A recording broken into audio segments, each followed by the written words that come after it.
গানটা গাইলো যে কি আনন্দ পরমানন্দ, আনন্দে আনন্দ, ঠাকুর নিয়ে থাকলে আনন্দে আসবে।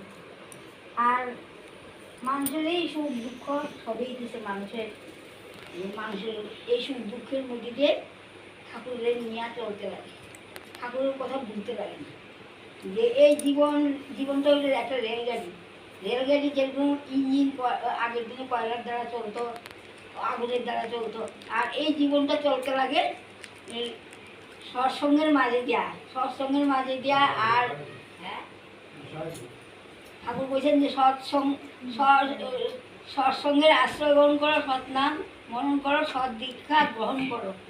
এই আর পঞ্চনীতি দিচ্ছেন ঠাকুরে, যে এই পঞ্চনীতি বুদ্ধিতে তুমি চলে যাও, তোমার লেখা আর কোনো চিন্তা করতে হবে না।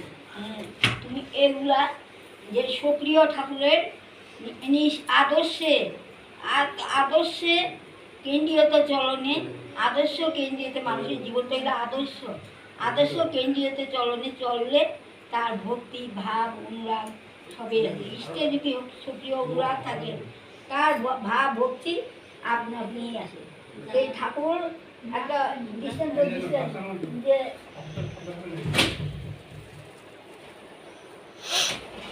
ব্যক্ত আদর্শের মধ্যে দিয়েই, ব্যক্ত আদর্শ নিষ্ঠার মধ্যে দিয়েই সব সেবা ভক্তি অনুরাগ সবই আছে আপনা আপনি নিজে। তার মধ্যে স্কুল কলেজের কোনো দরকার পড়ে না, স্কুল কলেজের দরকার পড়ে। ঠাকুর একটা দৃষ্টান্ত দিচ্ছেন যে শিবাজি কিছু লেখাপড়া জানতেন না, একজন স্কুলের ছাত্র ছিলেন শিবাজির একজন স্কুলের ছাত্র ছিলেন। তার মাতৃভক্তি ছিল, ওনার মাতৃভক্তি ছিল অটুট। তো শিবাজি এই মারাঠার সাম্রাজ্য প্রতিষ্ঠা করেছিলেন, লেখাপড়া কিন্তু জানতেন না, একজন স্কুলের ছাত্র আসছিলেন। ঠাকুরের বইয়ে লেখা, আমার মুখের কথা না, ঠাকুরের বইয়ের কথা। তো আমরা ইতিহাসে ছোটোবেলায় পড়ছি, ইতিহাসের মধ্যে আগের দিনে ইতিহাস আসছিল, তারপরে বেরিয়েছি সমাজবিজ্ঞান। তো ওগুলোর মধ্যে এইসব কথা পড়ছিলাম, ওখানে ঠাকুরের বইয়ের মধ্যেই লেখা যে বিশাল মারাঠা সাম্রাজ্য প্রতিষ্ঠা করেছিলেন শিবাজি। আর বন্দিদশা থেকে সুকৌশলে তিনি মুক্ত হয়েছিলেন, সুকৌশল করে বন্দিদশার থেকে। আর বারবার মুঘলরে পরাস্ত করছিলেন শিবাজি। কিসের ফলে শিবাজি কিসের ফলে এত জয় করছিলেন? ঠাকুর একটা দৃষ্টান্ত দিচ্ছেন যে একমাত্র উচিত নিষ্ঠা ছিল গুরুর প্রতি। গুরুকে আসছিল রামদাস, রামদাসের প্রতি অচুত নিষ্ঠা আসছিল। ওই অচুত নিষ্ঠার ফলে শিবাজি এত দূর রাজা হয়ে গেছিলেন এক আদর্শে। ঠাকুর যে কইছেন, ঠাকুর আবার এক কথা কইছেন যে এক আমেরিকান ভদ্র মহিলা, সেই ভদ্র মহিলার ঠাকুরকে জিজ্ঞাসা করছিলেন যে বুড়া বয়সে ঠাকুরকে জিজ্ঞাসা করলেন কীভাবে ভক্তি আসে, কীভাবে জ্ঞান বুদ্ধি আসে মনুষ্য জীবনে, এই রক্ত মাংসের শরীরে কীভাবে ব্রহ্মজ্ঞান আসে, কীভাবে এই দেহটা হইল আমার অপপুত্র, হিংসা নিন্দা রক্ত মাংসের শরীরে সব পদার্থে ঘূর্ণিত অবস্থায় আমার শরীরটা গঠিত, এই মানব দেহটা গঠিত, এই মানব দেহের মধ্যে কীভাবে ব্রহ্মজ্ঞান আছে। তখন ঠাকুর বলেছিলেন যে তার জন্য কোনো সাধন করতে লাগে না, ঠাকুর ইচ্ছা করলেই সবই হয়, ইচ্ছা করলেই সবই পাওয়া যায়। একমাত্র তার এক আদেশে চলে যারা, তাদের নিয়ে সমাজগারা ঠাকুর গুরু ধৈরা গুরু আদেশে চলতে লাগে, যে এক তার কথা মতন সেবা ওই সাহায্য, একজনের সেবা দেওয়া, তারপর গুরু দীক্ষা নেওয়া, ওগুলো আপনা আপনিই আসে, ইচ্ছা করলেই সব হয়। তো ঠাকুর বলছেন যে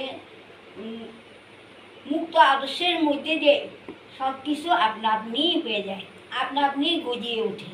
যে ঠাকুরের আদর্শের মধ্যে দিয়ে সব কিছু মানুষ গঠিত হয়, ঠাকুরের আদর্শ নিয়ে চললে, নিষ্ঠার মধ্যে দেওয়া, ঠাকুরের প্রতি নিষ্ঠার মধ্যে দেওয়া। এই জীবনটা হইল আমার একটা রেলগাড়ি, কোন সময় কী হয় কোনো ঠিক নাই।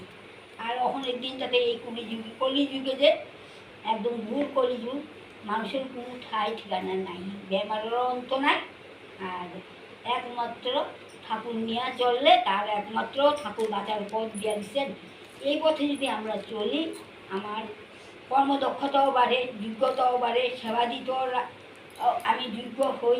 যে ঠাকুর আবার আরেকটা দৃষ্টান্ত দিচ্ছেন যে ভালোবাসা কারে কইছে যে তার প্রতি একটু সোয়াগের সহিত। আমারও ঠাকুর করার নাই যে তুই পয়সা খরচ কইরা, তুই কইরা, তুই হাজার মানুষ খাওয়াইয়া আমারে ভালোবাস। ঠাকুর কর নাই। ঠাকুর এলেন ঐশ্বর্য অপার, ঠাকুরও এলেন ঐশ্বর্য অপার। ঠাকুরের কোনো শেষ নাই, ঠাকুরের কোনো ধর্মরত্নের শেষ নাই, মানুষের শেষ নাই ঠাকুরের। কিন্তু ঠাকুর কইছেন যে ঠাকুর একটা বিধি দিয়ে দিচ্ছেন যে আমরা যেমন তার পথে চলি, ইষ্টিবুদ্ধি যখন যাবেন ইষ্টিবুদ্ধি দিয়া আমরা যেমন তার পথে চলতে থাকি, তার পথে চলতে থাকি। যারা না শুনে যে তুমি কি করছো, আমি কিছু করি নাই দেখি এখন পর্যন্ত বুঝাচ্ছি যে এই জন্য বুড়া বয়সে আজকে একদিন ভালো করলাম, পরের দিন যে আগের দিনে যে কী করেছি এটার একটা হিসাব ঠাকুরের কথায় দেখা আছে।